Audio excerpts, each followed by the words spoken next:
Trial court में जो दानिया शाह का केस है, अभी उसके ऊपर फर्द जुर्म दोबारा आयद होगी। दानिया शाह गिरफ्तार हुई थी, उसको लोधरन से लाया गया, 60 दिन तक जेल में रही। हाई कोर्ट से मैंने उसकी जमानत करवाई। प्लेनेट की तरफ से एक फर्दर इन्वेस्टिगेशन की एप्लीकेशन दी गई थी FIA को, जिसके अंदर FIA ने यासिर शामी को जो है उसे मुलजिम बनाया। यासिर शामी का NIC बुला किया। यासिर शामी ने जो है आके अपने आप को सरेंडर किया। एप्लीकेशन को भी कोर्ट ने रद्द किया। बुड्ढा साहब ने बरियत की दरखास्त दाखिल की थी यासिर शामी की, जिसको अदालत ने सुनने के बाद जो है उसको मुस्तरद कर दिया। दानिया शाह की बरियत की दरखास्त जो है हमने दाखिल की थी अदालत। दानिया शाह के खिलाफ जो है कोई भी एविडेंस नहीं है। FIA ने जो है हमें गलत मुलजिम बनाया है। इनका प्रॉपर्टी का तनाज़ा है। लाका साहब बहुत शुक्रिया। आप दानिया शाह के वकील हैं, तो हमें केसेस के बारे में थोड़ी अपडेट दीजिएगा। ट्रायल कोर्ट में केस अब कौन से स्टेज पर है?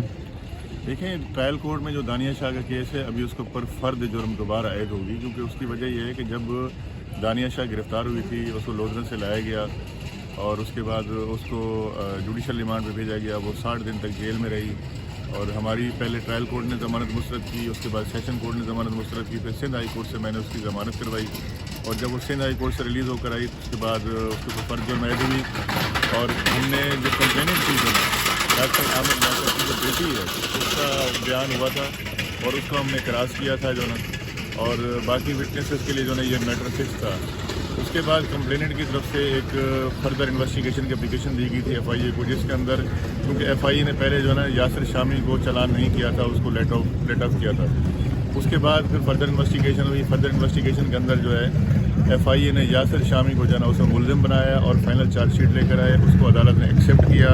जब अदालत ने उसको एक्सेप्ट करने के बाद यासिर शामी का NIC बुला किया और उसके जो है ना नॉन बेलेबल वारंट निकाला, तो इसी दौरान यासिर शामी ने जो है ना आके अपने आप को सरेंडर किया डिस्ट्रिक्ट एंड सेशन जज कराची ईस्ट की अदालत में, जहाँ पर जो है उसकी दरखास्त ज़मानत पे फैसला हुआ जो वहाँ पे कंफर्म हुई।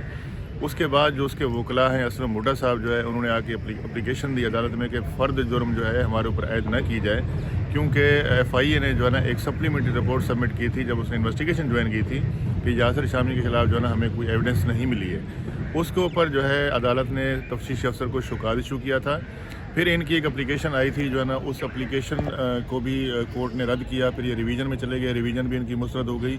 फिर लास्ट डेट ऑफ हेयरिंग पे जो है असलम बुड्ढा साहब ने बरियत की दरखास्त दाखिल की थी यासिर शामी की, जिसको अदालत ने सुनने के बाद जो है उसको मुस्तरद कर दिया है। और मीन वाइल जो है हमने भी 249A की जो है ना दानिया शाह की बरियत की दरखास्त जो है हमने दाखिल की थी अदालत में, जिसमें हमने ये सजा की थी कि दानिया शाह के खिलाफ जो है कोई भी एविडेंस नहीं है, ना उसका कोई मोबाइल यूज़ हुआ है, ना उसकी ID से कुछ जो है ना वो ऐसी वुल्गर मैसेजेस या न्यूड वीडियो जो है ना वो ना ट्रांसमिट हुई है और ना ही जो है ना वायरल हुई है। और FIA ने जो है ना हमें गलत मुलजिम बनाया है, क्योंकि इनका प्रॉपर्टी का तनाज़ा है। हाई कोर्ट के अंदर इनका प्रॉपर्टी का सूट चल रहा है। इसके अलावा दानिया शाह ने जो है ना आमिर लियाकत की जो पहली जो उसकी डेथ हुई है उसके अंदर जो है ना उसने एक एप्लीकेशन दी थी थाना ब्रिगेड के अंदर, जिसके अंदर उसने FIR दर्ज करवाने के लिए जो अदालत से सजा की थी, जिसको मुस्तरद किया था कोर्ट ने।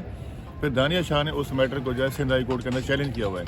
तो ये तमाम जो चीज़ें थी हमने अदालत के सामने रखी हैं और अदालत से ये सजा की है कि दानिया शाह के खिलाफ क्योंकि केस मेड आउट नहीं हो रहा, तो लिहाजा जो है हमारी जो बरियत की दरखास्त है उसके ऊपर फैसला करके इस केस को जो है उनको दानिया शाह को इस केस से बरी किया जाए।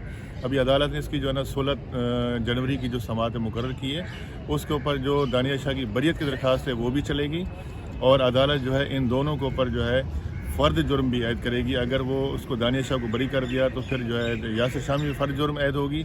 अगर हमारी अदालत भी ने दरखास्त मुस्तरद कर दी बरियत की, तो फिर दोनों के ऊपर फ़र्द जुर्म ऐड की जाएगी और ये फिर केस ट्रायल चलेगा और उसके बाद अदालत उसका फैसला करेगी।